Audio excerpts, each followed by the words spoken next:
I'm on the stage. A Hollywood actor would never do this. Tell us some more. The reason we are here is never a factor. Just moving your lips.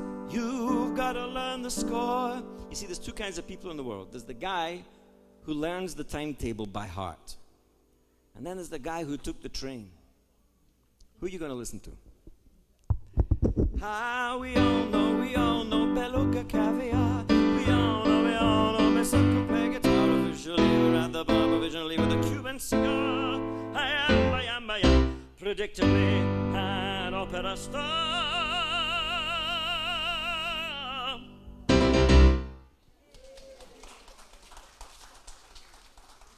Molto grazie, tutto bene.